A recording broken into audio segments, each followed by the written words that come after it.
इस वक्त की बड़ी खबर शीशाए से देखिए, अनीता कुंडू के साथ गोल्ड मेडलिस्ट लड़कियां।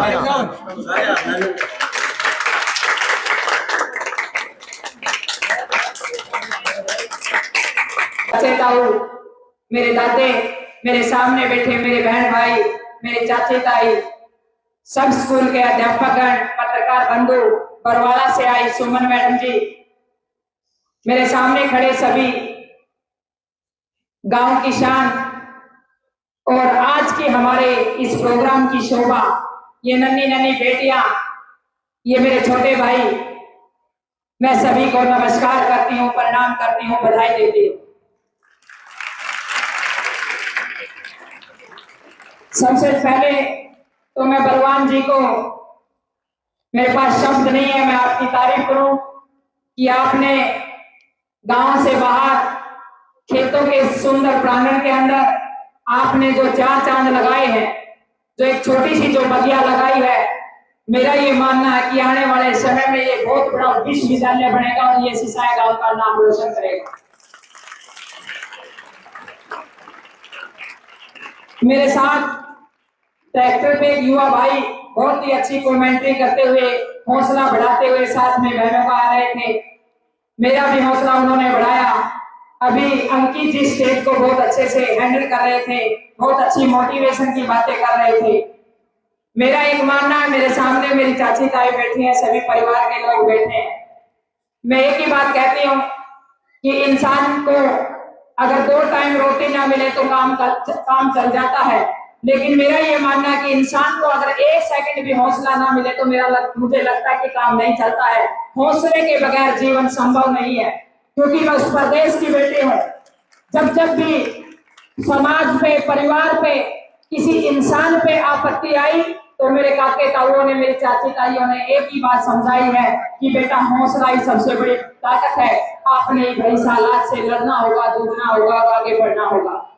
तो मेरे जितने भी बहन भाई बैठे हैं, छोटे बच्चे बैठे हैं, मैं एक ही बात कहूंगी कि मानती हूँ आज के हालात, आज हमारी परिस्थितियां क्या है, आज हमारे जन्म किस परिवार में हुआ ये हमारे बस की बात नहीं है, हमारे घर की स्थिति क्या है ये हमारे बस की बात नहीं है, हम किस माँ बाप के पैदा हुए हैं, किस जाति में पैदा हुए हैं, किस धर्म में पैदा हुए हैं, ये हमारे बस की बात नहीं है। लेकिन मैं बच्चों को एक बात कहना चाहूंगी कि हमारे हाथ में जो चीज है वो करनी चाहिए।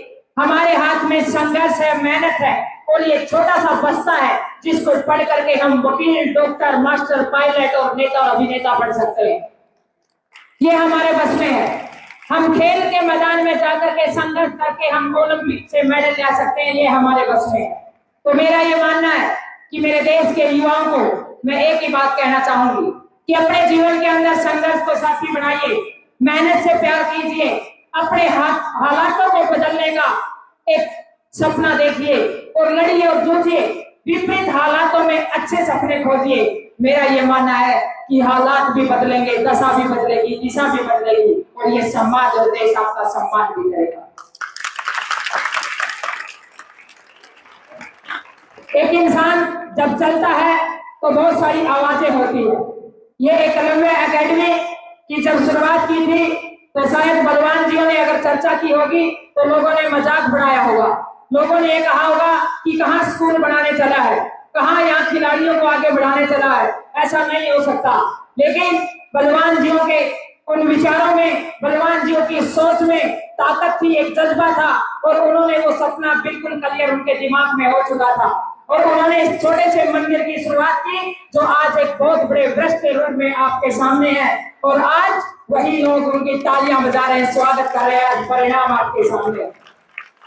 और मैं एक ही बात कहना चाहती हूँ, जिस भी व्यक्ति ने किसी भी क्षेत्र के अंदर आगे बढ़ा है, चाहे वो खेल के क्षेत्र में हो, चाहे बिजनेस के क्षेत्र में हो, चाहे राजनीति के क्षेत्र में हो, किसी भी क्षेत्र में हो, चाहे कला के क्षेत्र में हो, जब उस आम घर के बच्चे ने शुरुआत की अपने सपने दूसरों को बताने के लिए, वो किसी के पास गया तो लोगों ने उसका मजाक बनाया और जब उस बच्चे ने ठान लिया कि मैं सपनों को पूरा करूंगा तो लोगों ने थोड़ा थोड़ा उसके साथ खड़ा होना शुरू कर दिया।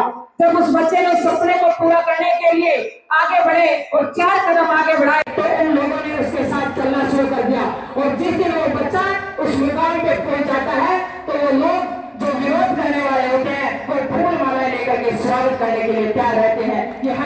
के साथ होता है या व्यक्ति के साथ होता है। मैं एक ही बात कहना चाहूंगी, मैं उस प्रदेश की बेटी हूँ जहाँ दो दही का खाना वो मेरा हरियाणा। आज से 57 साल पहले हरियाणा बना। बहुत बड़े बड़े टीले थे, खाने के लिए भोजन नहीं था। यहाँ मेरे चाचे ताऊ दादे बैठे हैं, उस टाइम के पता नहीं कितनी बड़ी त्रासदी रही, कितने यातनाएं सही, कितने आंदोलन हुए, कितना संघर्ष हमने देखने को मिला। लेकिन उसके बावजूद भी मैं एक बात कहूंगी, चाहे ओलंपिक के मेडलों की बात हो तो मेरा हरियाणा प्रदेश नंबर 1 पे रहता है। छोटा सा हरियाणा पूरे देश का प्रतिनिधित्व करता है। चाहे कृषि के क्षेत्र की बात हो, किसानों की बात हो, सबसे ज्यादा अनाज पैदा करने के अंदर मेरा छोटा सा हरियाणा सबसे बड़ा योगदान देता है। करनाल जैसा डिस्ट्रिक्ट धान का कटोरा कहलाता है। चाहे बेटियों की बात हो, मेरे देश के अंदर, मेरे प्रदेश के अंदर कुछ इलाकों के अंदर बेटियों को बहुत ही रूढ़िवादी विचारधारा के बावजूद भी आगे बढ़ने के मौके नहीं मिलते। लेकिन जब शिक्षा का परिणाम आता है, यूपीएससी जैसी परीक्षा आती है, जब खेल का मैदान होता है तो नंबर 1 पर मेरे प्रदेश की बेटियां होती है। मुझे बड़ा गर्व है मेरे प्रदेश के ऊपर।